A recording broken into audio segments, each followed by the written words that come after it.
Hai anak-anakku, Assalamualaikum warahmatullahi wabarakatuh. Jumpa kembali bersama Ibu Ida di semester 2 tahun 2021. Semoga kalian sehat walafiat dan tetap melaksanakan 4M, yaitu mencuci tangan dengan sabun, memakai masker, menjaga jarak, makan makanan yang bergizi. Yang terpenting berikutnya adalah tetap giat belajar, pantang mengeluh, pantang menyerah, tetap disiplin, agar apa yang kalian harapkan dapat tercapai. Baik anak-anakku, kita lanjutkan pembelajaran pertama di semester 2, tema 6, menuju masyarakat sejahtera. Subtema 1, masyarakat peduli lingkungan.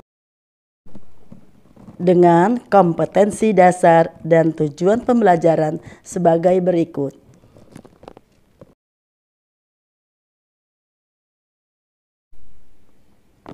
Sebelumnya, anak-anak sudah tahu belum apa itu teks non-fiksi? Teks non-fiksi merupakan salah satu jenis karya tulis. Karya tulis dibagi menjadi dua jenis teks, yaitu teks fiksi dan teks non-fiksi. Teks fiksi adalah kisah atau cerita yang dibuat berdasar hayalan atau imajinasi pengarang. Cerita fiksi tidak benar-benar terjadi di dunia nyata. Beberapa contoh dari teks fiksi adalah cerpen, novel, dan roman. Sedangkan teks non-fiksi adalah karya tulis yang dibuat berdasarkan fakta, pengalaman objektif, penelitian, atau analisis dari suatu masalah.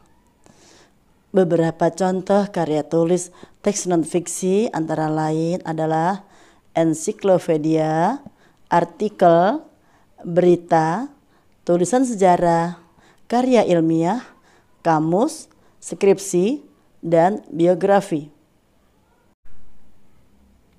Ciri-ciri teks non-fiksi umumnya, teks non-fiksi memiliki ciri sebagai berikut. Ditulis dalam bahasa formal, resmi, atau baku.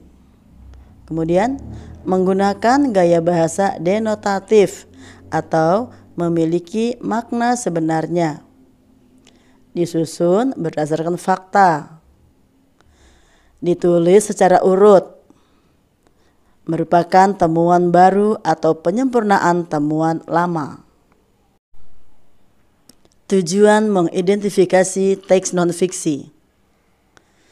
Tujuannya adalah untuk menemukan informasi penting dalam teks. Apa yang dimaksud informasi? Informasi adalah sekumpulan fakta yang menggambarkan sebuah peristiwa atau kejadian tertentu. Informasi bermanfaat agar kita mengetahui atau memahami suatu hal.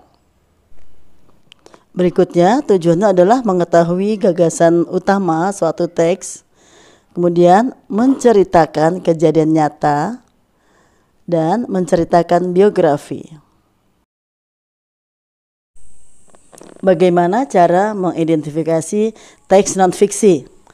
Cara yang pertama adalah kita harus memahami isi teks dari kata kunci pada judul teks.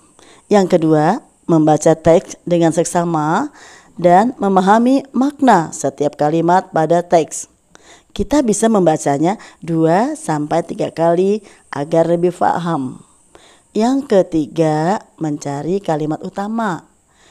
Nah, yang keempat, menentukan ide pokok atau gagasan pokok dari teks. Kita bisa menandai kalimat yang mengandung kata kunci.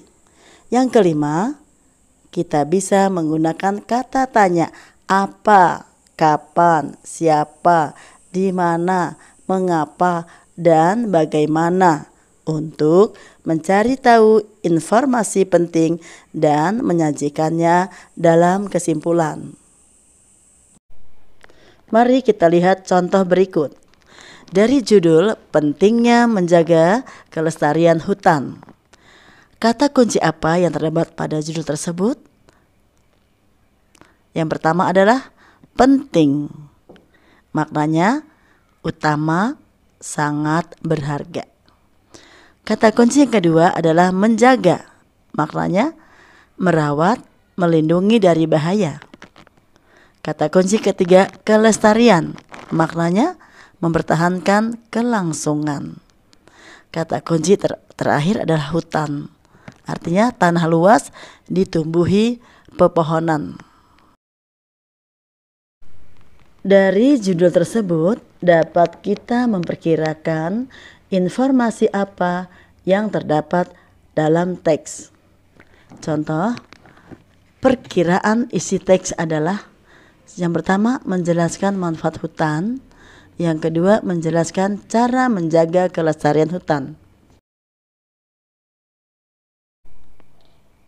Cara berikut kita dapat mengidentifikasi perkiraan isi teks tersebut dengan menggunakan beberapa kata tanya yang sesuai. Di sini apa manfaat penting menjaga kelestarian hutan? Jawabannya adalah pentingnya menjaga kelestarian hutan karena hutan adalah sumber oksigen untuk makhluk hidup. Kata tanya yang kedua adalah bagaimana cara menjaga kelestarian hutan? Kelestarian hutan dapat dijaga dengan cara menanam pohon, melarang penebangan liar, dan eksploitasi tambang berlebihan. Nah anak-anak, demikian materi pembelajaran kali ini. Dengan harapan kalian mampu mengidentifikasi, menyebutkan, menyampaikan perkiraan informasi teks non-fiksi. Mari kita lanjutkan dengan mengerjakan tugas membuat cerita non-fiksi tentang pengalaman kalian di masa pandemi sebanyak 1 halaman buku tulis dan mengerjakan tugas soal pilihan ganda di Google Classroom. Selamat mengerjakan. Assalamualaikum warahmatullahi wabarakatuh.